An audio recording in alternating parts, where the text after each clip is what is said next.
good evening, everybody. Thank you very much for coming tonight.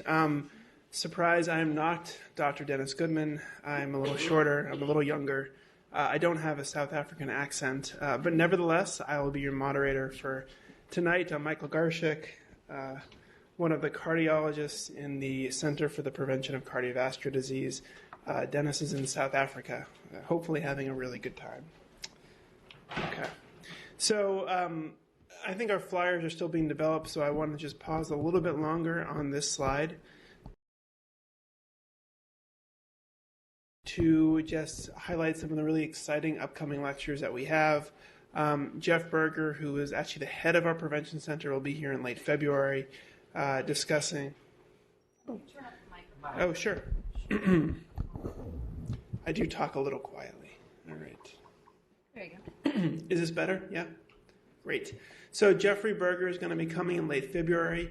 He is the head of our prevention center, and he'll be talking about heart disease screening and prevention. We're actually opening a new center dedicated towards this.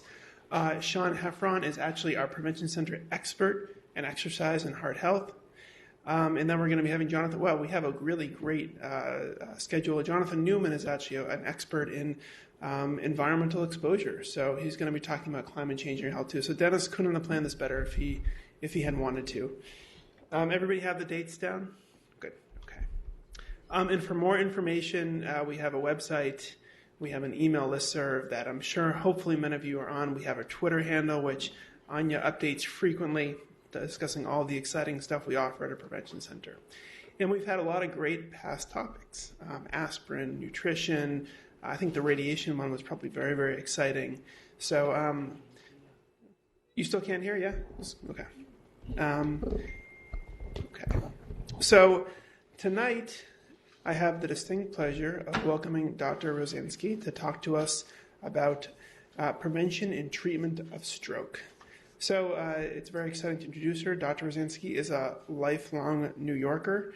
She did her medical school and intern year here at NYU, and then she went to Columbia, uptown, for a neurology residency and then a specialty year in stroke, meaning that she is one of the experts on stroke. I think we actually even overlapped during our training at Columbia as well. So Dr. Rostanski returned here to NYU, where she now actually runs the stroke service at Bellevue Hospital. She started a dedicated stroke clinic there, and she actually sees patients 1 day a week as well at NYU. She has a strong interest in stroke disparities and stroke systems of care. She's chair of an American Heart Association interfacility stroke transfer work group, and she's actually an incoming vice chair of the annual Northeast Cerebral Vascular Consortium, focusing on stroke care in the eastern United States. So with that introduction, I'm very excited to welcome her tonight and to hear her lecture on the prevention and treatment of stroke.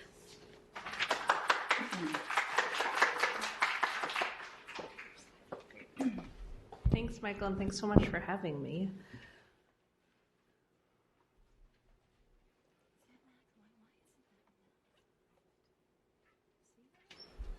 Yeah. It was before when I tested this.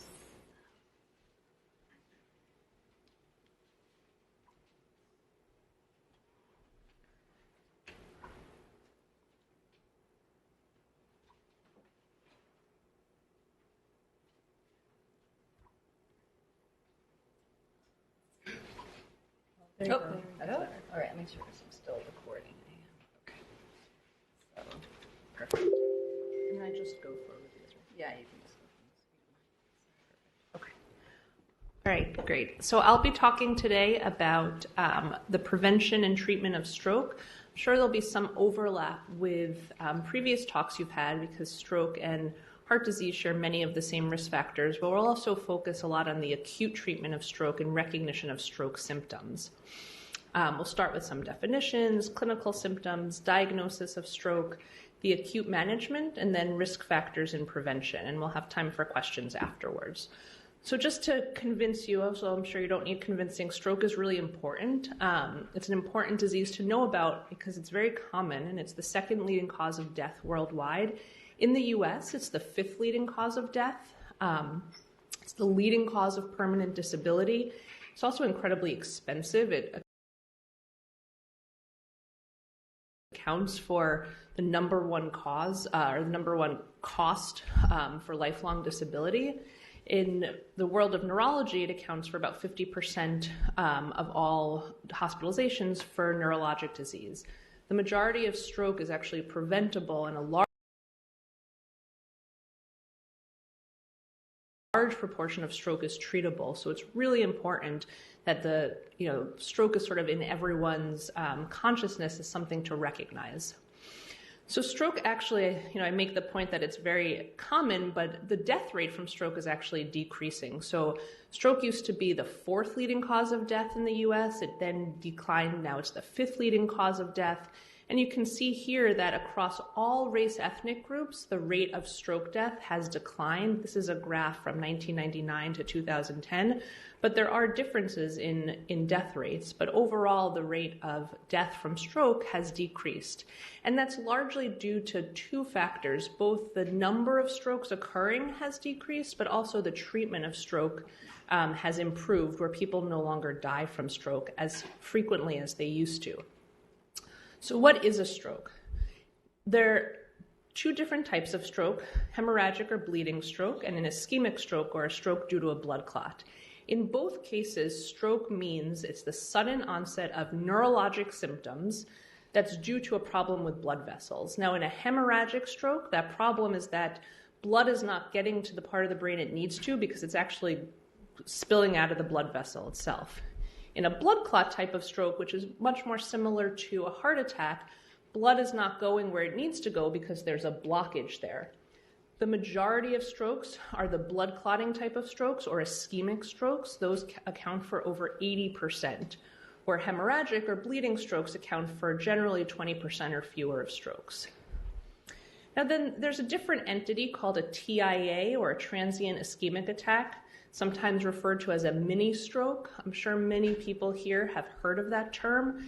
And what a TIA is it refers to transient neurologic symptoms, so symptoms that come and then go, but due to lack of blood flow. Symptoms generally last for less than 24 hours, and the key is that if you were to do an MRI in someone with these transient symptoms, you would not see any evidence of actual damage to the brain. Once you see evidence of damage to the brain, that's no longer a TIA, it's now a stroke. The reason that TIA is so important is that it's a warning sign for an impending stroke. Now, the reason that TIA is a warning sign for an impending stroke is many different reasons. It could signify an underlying high-risk condition. But there are different factors that you can look at in someone to say what's a high-risk TIA and what's a low-risk TIA. And we like to think about TIA risk in the very short term. The risk of stroke in the 48 hours or 2 days after stroke can be as high as 8.1%, and that's based on this score. And the details are not important, it's more to focus on the different aspects of it, but it's a score that has to do with blood pressure, with age, with how long the symptoms last, with what the symptoms are, and with the presence of diabetes. And for patients who have a very high score, the score is called the ABCD2 score. For patients who have a very high score, which is generally a 6 or a 7, the risk of stroke can be as high as 8.1%. So TIA is a situation that has to be taken very, very seriously. So let's talk about some symptoms of stroke. So in general, the brain is really complicated. Stroke can occur anywhere in the brain, so really stroke symptoms can manifest in many, many different ways. But in general, I'll go over some of the most common signs of stroke. So the left side of the brain controls the right side of the body, and the right side of the brain controls the left side of the body. So everything from the brain to the body is crossed. Common signs of stroke when it affects the left side of the brain is being paralyzed on one side or weak on one side, and that would be the right side of the brain. Trouble with language. Trouble with language can take on multiple different forms. It can be trouble understanding, trouble speaking, and trouble with slurred speech, but also inability to form the right words, not being able to get the words out, although knowing what you want to say. It can also, in some patients, cause sudden sort of changes in behavior and changes in vision as well. Now, strokes on the right side of the brain will generally cause paralysis or weakness on the left side of the body. The right side of the brain frequently controls spatial perception, so patients who have a stroke on the right side of the brain can seem very confused, not paying attention to things on the left side of the body. Can also cause some agitation and behavioral changes as well. And it can also cause vision changes on the left side of your visual field, whereas vision changes in a left brain stroke are on the right side of your visual field. Now, just to go over some other common symptoms, so weakness, like I mentioned, and that's weakness generally on one side of the body. It's not weakness on both sides of the body. Impaired language, vision loss, and one thing to remember with vision loss is that it can be loss of a visual field, which means vision loss on one side of your vision, like the left side, but vision loss to one eye is also a sign of stroke, and that's a little bit different. Now there's also numbness, so loss of sensation on one side of the body or the other, gait disturbance, so problems with walking, and then slurred speech. And then some of the less common causes or less common symptoms of stroke, but still important, sudden onset vertigo or dizziness, double vision, sudden loss of hearing on one side, facial weakness, so with face not looking symmetric, trouble swallowing, sudden headache, confusion, and then neglect being spatial perception. And then some very rare strokes can present with a seizure or even a coma. Now, one of the key, and these are a lot of symptoms, the point is not to remember all the symptoms, but the main takeaway point is that any neurologic change that happens suddenly has to make you think about stroke, because there's not a whole lot in neurology that happens like this where that there are many other causes for. So stroke is really the top thing that needs to be evaluated for with any sudden neurologic change. And here are some common things that, as a stroke neurologist, things that I hear patients say when they're describing their symptoms.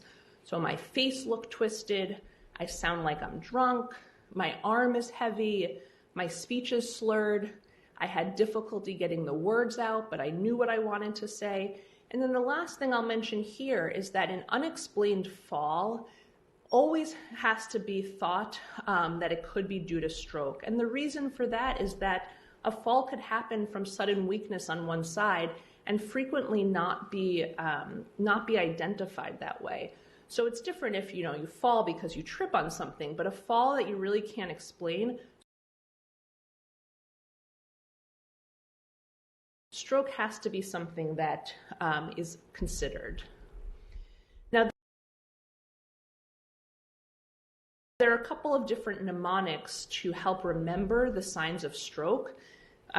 This one is a little bit more complicated, but I think it's important because it does incorporate some of the less common causes of stroke or less common signs of stroke. And this is called B FAST. So each letter stands for a different symptom of stroke.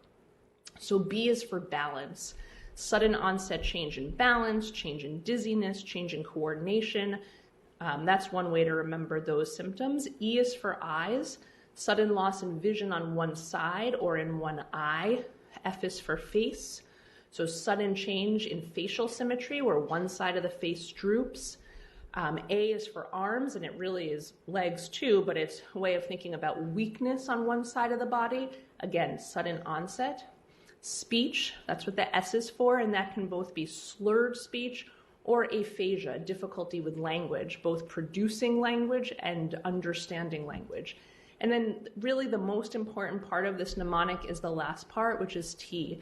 And T is to emphasize time, meaning that the most important thing with any stroke symptoms is that calling 911 immediately can make the difference between getting treatment for your stroke and not being able to get treatment for your stroke because of how time-sensitive stroke treatment is. So that B FAST mnemonic to help you remember some of those symptoms of stroke. So what is the acute treatment of stroke?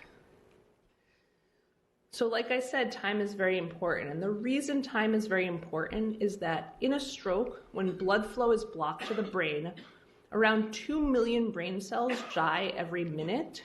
And yes, there are many, many, many billions of brain cells, so 2 million is all relative, but it's still a very large number. And that data comes from experiments actually with rats, but extrapolating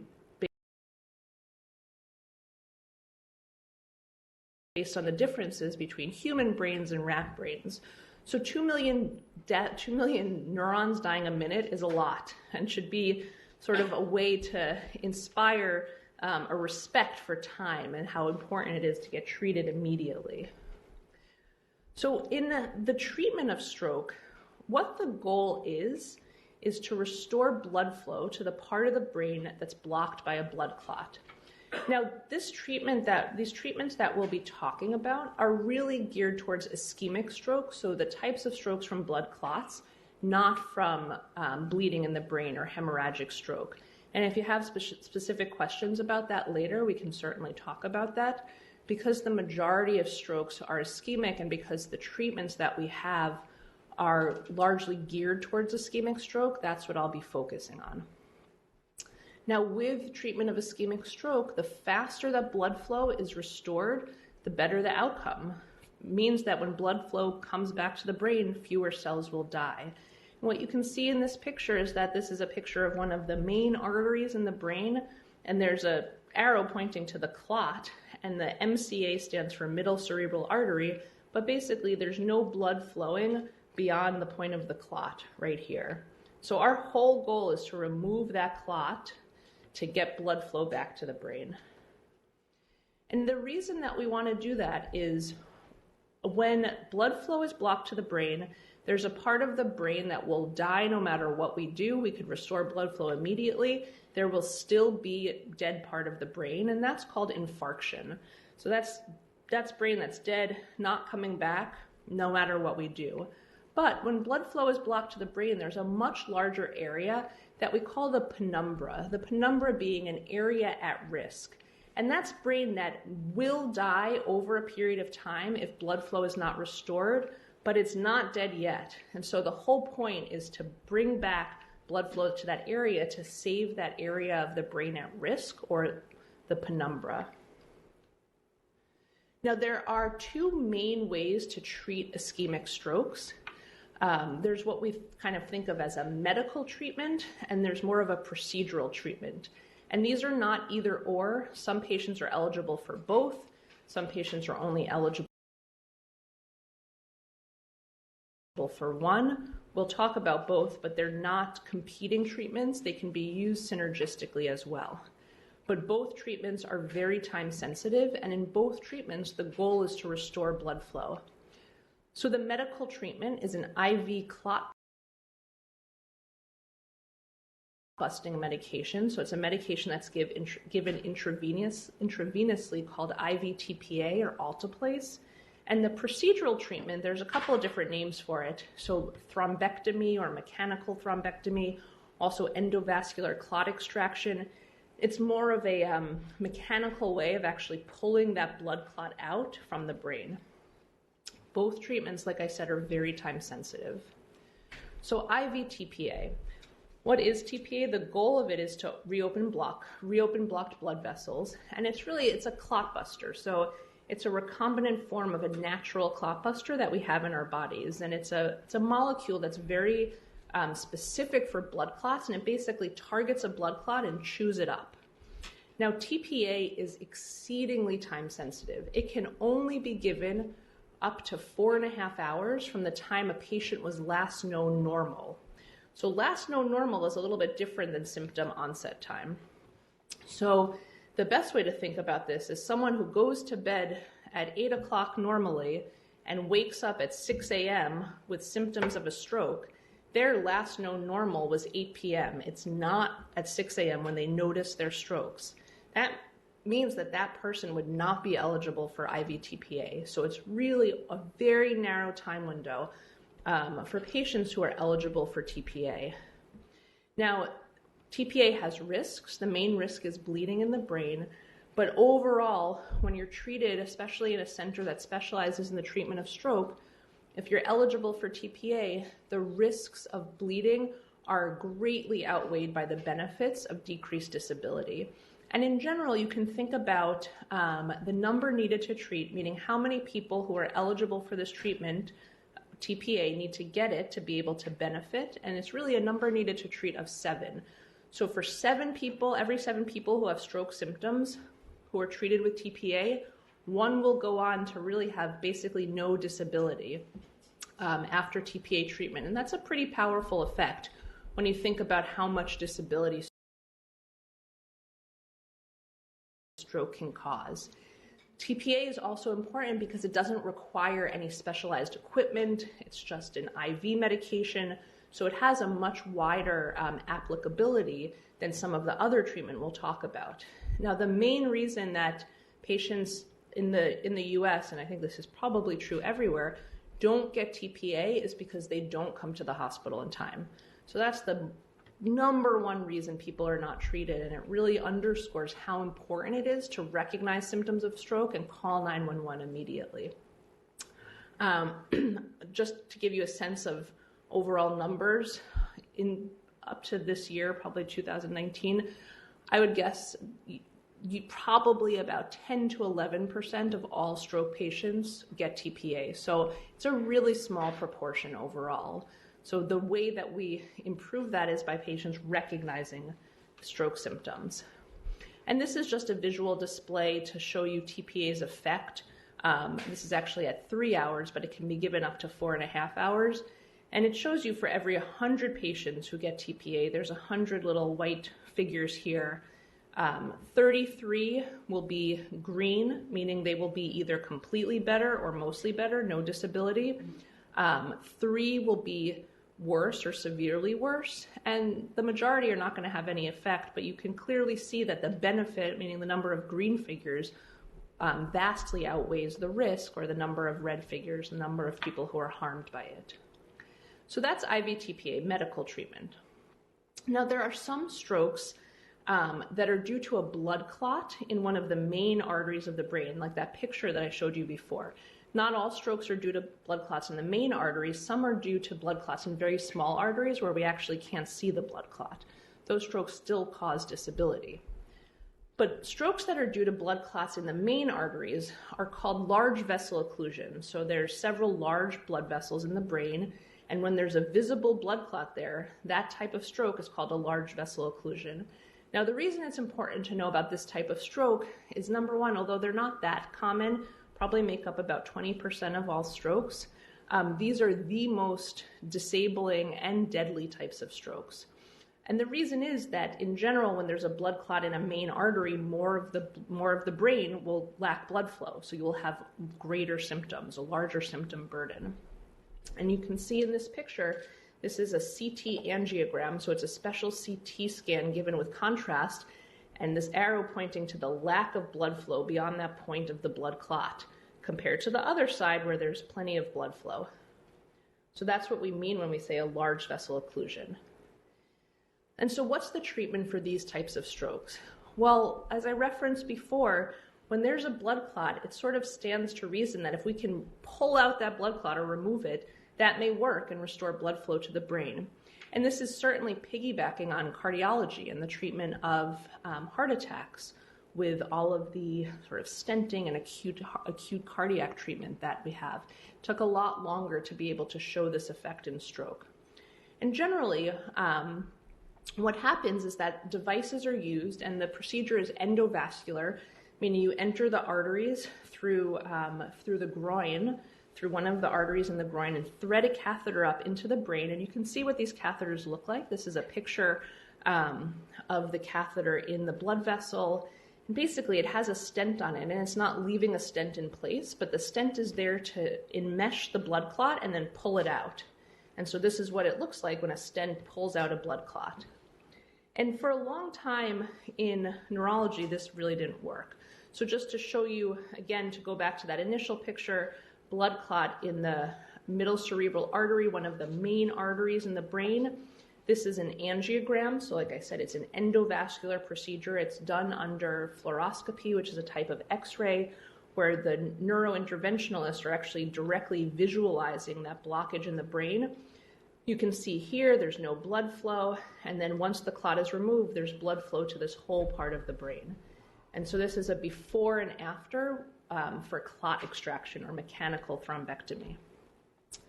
Now, this treatment has really sort of taken front and center for these types of complicated strokes since 2015.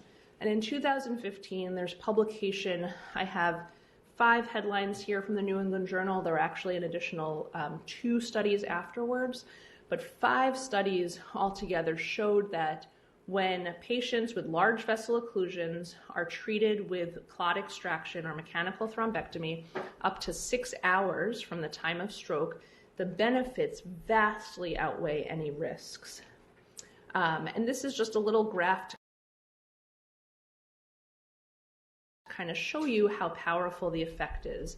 And the exact details are not that important, but the top line is the control population. So the patients who did not get the clot extraction. And almost all patients in this study received IV-TPA. And the bottom line is the intervention population. And what this scale is, it's a scale called the Modified Rankin Scale that shows you numbers from 0. 0 means absolutely no symptoms, all the way to 6. 6 is death. Now, patients on this scale who have anywhere from a 0, 1, or 2 are basically independent. It's a very mild disability. MRS of 3 means that you need assistance to walk, but you can still take care of yourself. And MRS of 4 means you are dependent on others, but you can take care of some things on your own. And an MRS of 5 is bedbound. So what you can see is, again, MRS of 0 to 2, which are these first 3 bars here. In the control population, it only went up to here. In the intervention population, when we pull out the blood clot, there was a dramatic increase in the number of people who were left without significant disability at 90 days. And to kind of put it all together, for number needed to treat of 5, meaning for every 5 people who had a large vessel occlusion, who were treated with thrombectomy, meaning pulling out the blood clot within 6 hours, 1 of them is independent. So that's a pretty powerful effect when you're thinking about going from a life of, being bedbound and completely disabled to being independent. Now, remember, that was up to 6 hours. So in general, there was a lot of interest in thinking about, can we extend this treatment really up to 24 hours?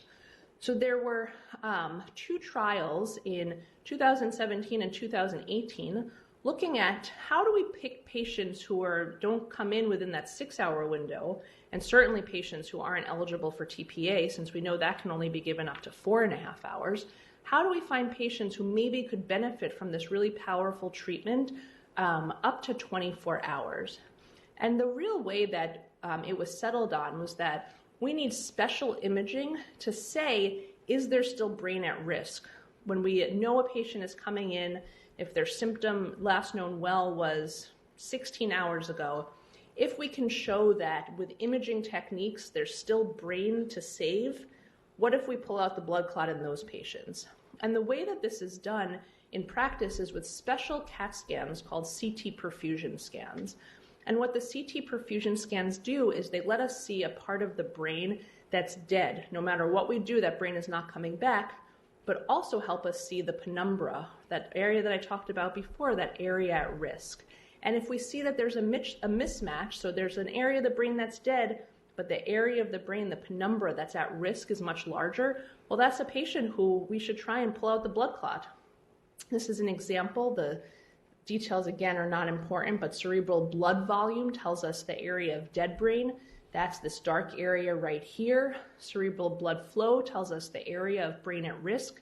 That's that very large area here. So what we can see is that there's a mismatch. This is a patient who could benefit.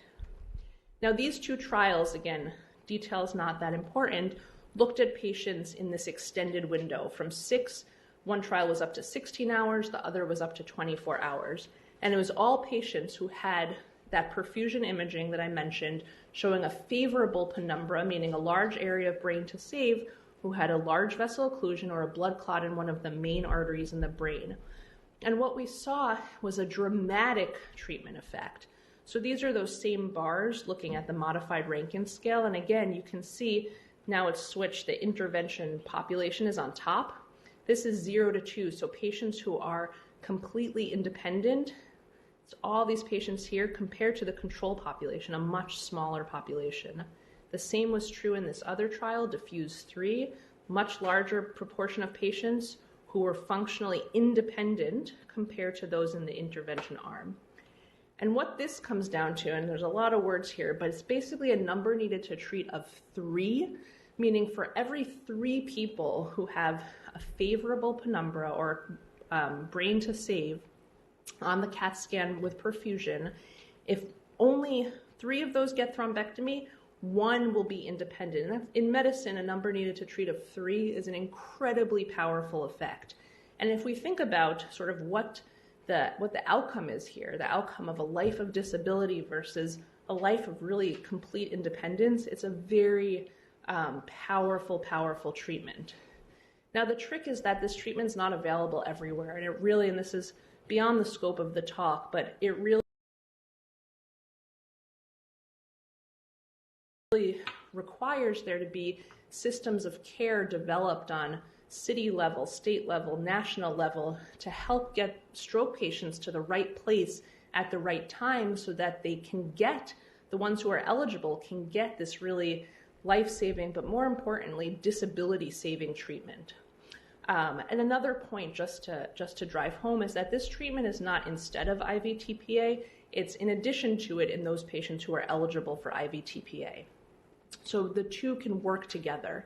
And there are some patients who are not eligible for either therapy. So it's really, stroke takes a lot of sort of expertise very emergently to decide who's eligible for what therapy. And treatment really requires being at a specialized center. So now that we've talked about the acute treatment of stroke, we'll just touch a little bit about what happens when you have a stroke in the hospital. So once the acute treatment happens, much of the hospital stay is then focused on both supportive treatments and observation in the highest time risk period. So treatment, the acute treatment is not the only thing. You know, there can be complications, there can be bleeding. Patients need to be watched very carefully by nurses who are specialized in neurologic care, who can recognize symptoms. And then after that very acute period, a lot of our focus as stroke neurologists is to figure out why the stroke happened. And then in addition to that, focusing on preventing medical complications of stroke. And then the next sort of stage in the stroke process is really rehab and recovery. And that happens for many patients in acute rehab, some patients that happens at home. It really depends on the severity of the stroke. Now, one of the most important parts of determining why a stroke happened is that it really helps us target what we call secondary stroke prevention, or being able to prevent another stroke. And there are 2 different types of blood clotting strokes, or 2 different types of ischemic strokes. There's what we call thrombotic strokes. So this is much more similar to heart attacks. And it's really due to atherosclerosis and cholesterol buildup in some of the main arteries in either the brain or the carotid arteries in the neck.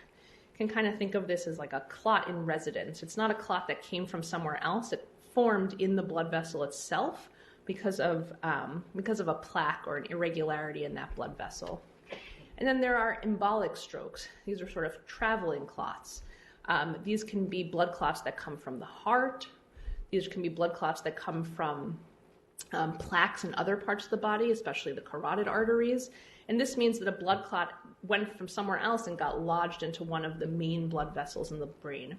And then the last type of stroke is called a lacunar stroke, or it's really a stroke in a small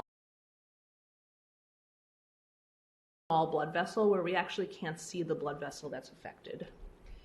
And how do we figure out what type of stroke it is? Well, it relies on the clinical history, exam, risk factor profile, different imaging characteristics. So a lot of what happens with a stroke workup is MRI and CAT scan, and then special tests of the blood vessels themselves to look for areas of irregularity, and then also looking at the heart. So seeing if there are any structural problems in the heart.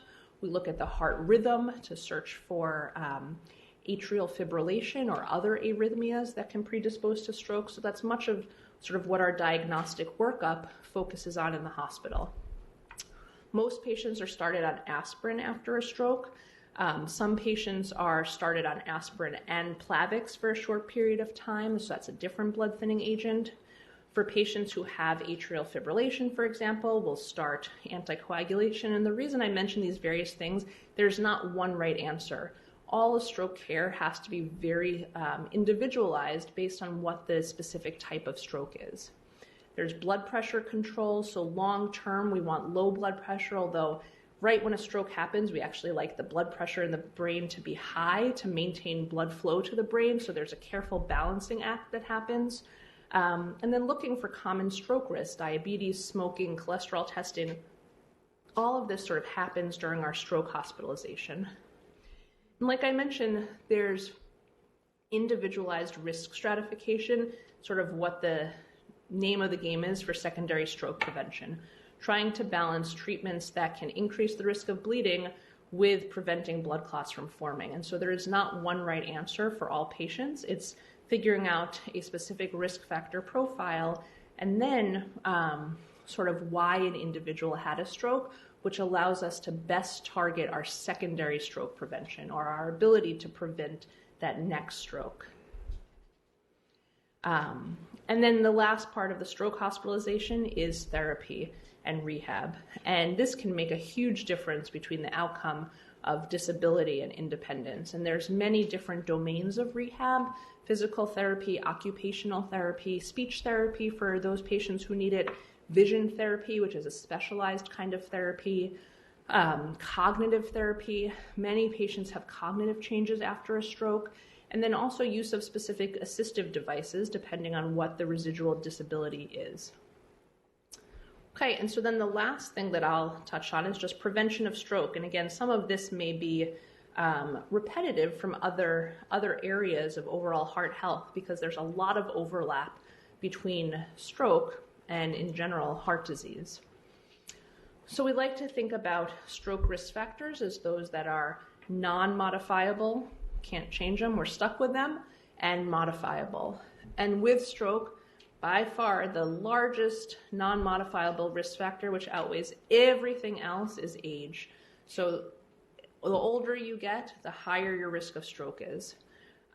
Sex is also a risk factor, race, ethnicity, and then heredity, but that's generally more true for younger patients with stroke. Modifiable risk factors, so high blood pressure, diabetes, high cholesterol, cigarette smoking, excessive alcohol use, and really physical inactivity more and more is being recognized as a stroke risk factor. And the key here is that up to 80% of strokes can be prevented by changing and adjusting modifiable stroke risk factors. So like I said, chance of having a stroke doubles for each decade of life after age 55, that's age. Heredity, family history. African Americans have a much greater risk of death from stroke than other race ethnicities. Women have more strokes than men, and stroke kills more women than men. Part of that is that women live longer than men, and since age is a risk factor for stroke, that largely is what does account for the difference in sex with stroke. And then the last one, which is always kind of frustrating, is that having a stroke or a TIA or a heart attack puts you at risk for another one. So it's really sort of a high-risk condition that needs to be adequately treated. High blood pressure, hypertension, is the #1 modifiable risk factor for both hemorrhagic or bleeding strokes and ischemic strokes. Patients who have normal blood pressure have half the risk of stroke of patients with high blood pressure. And for every 10 millimeters of mercury that systolic blood pressure, or that top number, is lowered, your risk, there's a 1/3 reduction in the risk of ischemic stroke. Now, what the exact blood pressure you should be targeting is sort of an open question, but in general with stroke, more so than other cardiovascular disease, the lower the better. The thing about hypertension is that it's very common. So this is data from a national survey of patients in the US. This is from the years 2007 to 2010. The different categories of bars just show different ages. So going from the youngest, this is age 20 to 34, all the way up to those over 75. Red is women, blue is men. Shows you how the prevalence of high blood pressure increases with every decade of life. So when you look at the population all the way on the right, over 75, 80% of women and 72% of men have high blood pressure. So hypertension is really common. Thing is that control of high blood pressure is really not common at all. So this shows you, again, each category is different age groups. So the blue is age 20 to 39, red is age 40 to 59, and green is over 60. And looking at those three categories, so both awareness of hypertension, so do people know they have high blood pressure or not, actual treatment of it, and then actual control, what you can see is that the percent of people who actually have their blood pressure controlled is much, much too low, especially when we think about how much of a risk reduction there can be with control of blood pressure. So in patients over the age of 60, only 54% had their blood pressure adequately controlled, although 83% were on treatment, and 88% knew they had high blood pressure. So there's really a lot of work that we can do on a societal level to improve the control of blood pressure. Some lifestyle interventions that can help with blood pressure control: weight reduction, reducing your sodium intake, physical activity, then moderate consumption of alcohol, though not what I'm recommending, and that's supposed to be X'd out. Diabetes, another risk factor for stroke. It's especially a risk factor for stroke in the small blood vessels of the brain. 2 to 6 times increase the risk of stroke with patients with diabetes. Also, obviously, increases the risk for other organ systems to be affected. And up to 5 million people in the US have undiagnosed diabetes. In general, we target an A1C, which is the measure of how well your diabetes is controlled, of under 7 for patients who have stroke. Now, high cholesterol plays a role in certain types of strokes, in those thrombotic strokes. It doesn't play a role in all strokes, but in general, one of the things that we do in the stroke hospitalization is figure out who really needs the most aggressive cholesterol-lowering medication and who doesn't. And that's something that happens in conversation with your doctor and with your stroke neurologist. We use a lot of statin treatments, so a lot of cholesterol-lowering medications, which for patients who have thrombotic types of strokes, that picture of the clot in residence, these types of medications are really life-saving and have dramatically decreased the risk of stroke in these patients. And the thing to always remember about high blood pressure, high cholesterol, and diabetes is that, they're silent killers. You may not know that you have them. So you won't know you have them until you get tested for them. And that is something we focus on in stroke patients. And then atrial fibrillation, or AFib, so an irregular heartbeat, is associated with stroke, and it's really associated with the worst kind of stroke, those large vessel occlusions. So atrial fibrillation, especially as people get older, is one of the biggest causes of stroke that we are searching for. So sometimes patients don't know they have atrial fibrillation, and it really takes some investigation with cardiac monitoring after the hospitalization to figure out if the stroke really was due to an irregular heart rate. And the reason it's very important to identify this stroke risk factor is that the treatment is different. Instead of using a drug like aspirin, we use stronger blood thinning agents, which have a much higher rate of preventing stroke. But we generally don't use those stronger blood thinning agents unless we know someone has atrial fibrillation, because those treatments are associated with bleeding. So it's a really important condition to identify. And then sleep apnea, and this is really an emerging area in terms of a risk factor for stroke. So it's clear that sleep apnea is a risk factor for stroke. based on a very large observational study. What's not clear is that treating sleep apnea actually decreases your risk of stroke, but we know that treating sleep apnea does improve blood pressure control, so it could stand to reason that it makes sense it would decrease the risk of stroke, but for full disclosure, we don't actually know that. But we do know that many people have sleep apnea and are not diagnosed with it.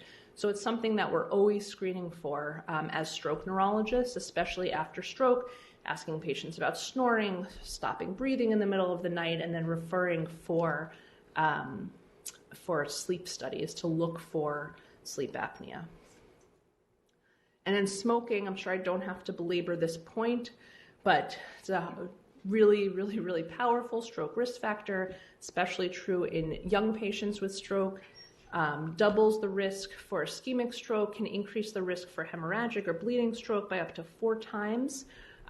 For young patients, one of the risk factors for stroke can be birth control pills, and when you combine that with smoking, it really leads to an incredibly high risk of stroke. And quitting smoking really lowers your risk of stroke. And then physical inactivity. So in general, with moderate to heavy physical activity, you can have up to a 35% risk reduction in stroke. And that's data that actually came from an epidemiologic study in northern Manhattan. And so it's like based on patients in New York City looking at their exercise patterns and really showing how much of a powerful negative effect there is from physical inactivity. So it's something more and more, it takes time to kind of incorporate all of these recommendations, but more and more we know that physical activity can have a very big effect on decreasing stroke risk. And then the Mediterranean diet, there is a trial actually looking at the Mediterranean diet specifically and its reduced risk of stroke associated with the Mediterranean diet. And then lastly, very light alcohol use may be protective from stroke. Heavy drinking clearly increases the risk of stroke, so it's always sort of a risk benefit. And so what can you do to prevent your risk of stroke? Really focusing on those risk factors that you can control, high blood pressure being the most important, making sure that your doctor is checking your cholesterol, making sure you don't have diabetes. If you smoke, stopping smoking, regular exercise, and then knowing what your personal risk factors are for stroke. And by far the most important thing to take away today is that preventing stroke is one thing, and overall the biggest goal is prevention. But if we can't prevent stroke, the key is recognizing the symptoms of stroke, both in you or people you're with, and immediately getting help. And it's not, kind of sleeping things off or calling your doctor. When you have symptoms of stroke, the most important thing is to call 911, and it's actually helpful to say you think you're having a stroke or you think someone is having a stroke, because that already sets that sort of chain of treatment into effect when EMS already thinks that they're dealing with someone who has a stroke. So really, time is critical in recognizing stroke symptoms. And with that, I will stop. Thank you.